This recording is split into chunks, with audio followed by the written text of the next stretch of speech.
friends, welcome to my channel Learn English Grammar Easily. In this video, I will teach you preposition. Okay? इससे पहले भी 2 videos आ चुके हैं preposition के, आप उसको जरूर देखिए. ठीक है? चलिए, फर्स्ट हमारा आज का preposition क्या है? to. ठीक है? और उसका इस्तेमाल हम कहाँ पे करते हैं और उसका डेफिनेशन क्या है और एग्जाम्पल क्या है, ये सब चीजें हम यहाँ पे देखेंगे. ठीक है? First definition, to shows direction of something. To जो प्रेपोजिशन है ना, वो क्या शो करता है? किसी चीज की डायरेक्शन शो करता है. ठीक है?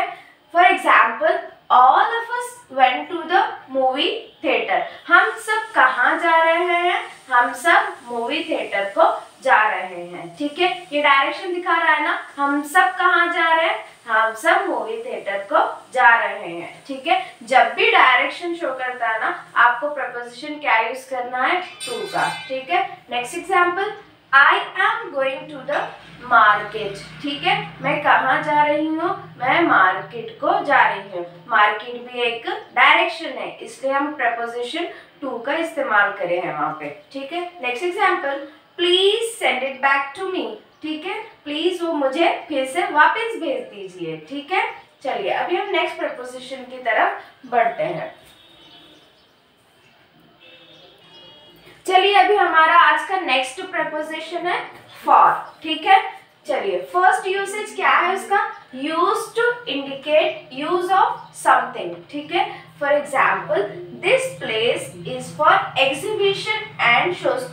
कोई एक जमीन है, कोई एक एम्प्टी लैंड है, वो हम कहाँ पे यूज, किसके लिए इस्तेमाल कर रहे हैं? एग्जीबिशन के लिए और शोज को दिखाने के लिए हम इस्तेमाल कर रहे हैं. इसलिए हमारा प्रपोजिशन हम क्या यूज किए हैं?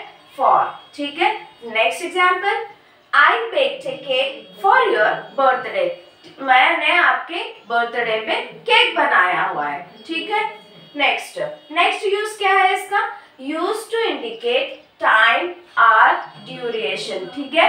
मतलब कोई काम है, वो कोई काम आप कितनी देर से कर रहे हो उसको दिखाता है. ठीक है? For example, I have been teaching English for 1 month. मतलब मैं 1 महीने से आपको इंग्लिश पढ़ा रही हूँ. ठीक है? ये एक ड्यूरेशन दिखा रहा है ना, पीरियड ऑफ टाइम दिखा रहा है. इसलिए हम कौन सा प्रपोजिशन यूज करते हैं? फॉर का इस्तेमाल करते हैं. ठीक है? Next example, Shweta is waiting for her son. Shweta क्या कर रही है? अपने बेटे का इंतजार कर रही है. तो ये क्या दिखा रहा है आपको? ड्यूरेशन दिखा रहा है कि वो कितनी देर से इंतजार कर रही है. ठीक है? चलिए, अभी हम नेक्स्ट प्रपोजिशन की तरफ बढ़ते हैं. चलिए फ्रेंड्स, अभी आज का हमारा जो नेक्स्ट प्रपोजिशन है वो क्या है? OF of. ठीक है? चलिए देखते हैं कि हम इसका इस्तेमाल कहाँ कर सकते हैं. Used for belonging to, related to and connected with. ठीक है? Example, the secret of this game is that you can't ever win. ठीक है? ये जो गेम की सीक्रेट है वो आपको पता नहीं है, ऐसा बोल के. ठीक है?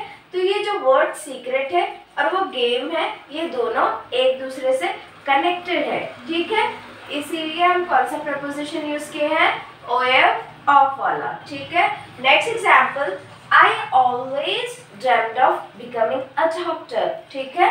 ये जो है किसी इंसान से रिलेटेड है, किसी व्यक्ति से रिलेटेड है. ठीक है? तो इसीलिए हम कौन सा प्रपोजिशन यूज किए हैं?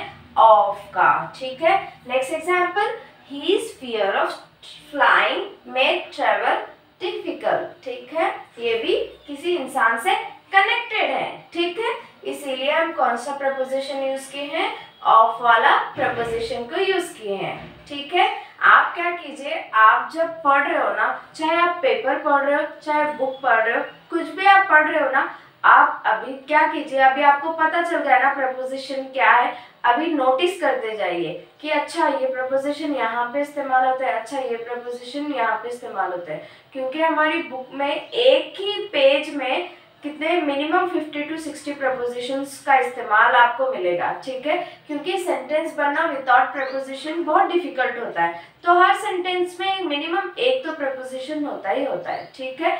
तो अभी आप नोटिस करेंगे तो इससे आपकी इंग्लिश भी बेहतर हो जाएगी लिखने और बोलने की भी, ठीक है। Thank you so much for watching my video. Please like, comment, subscribe and share my videos.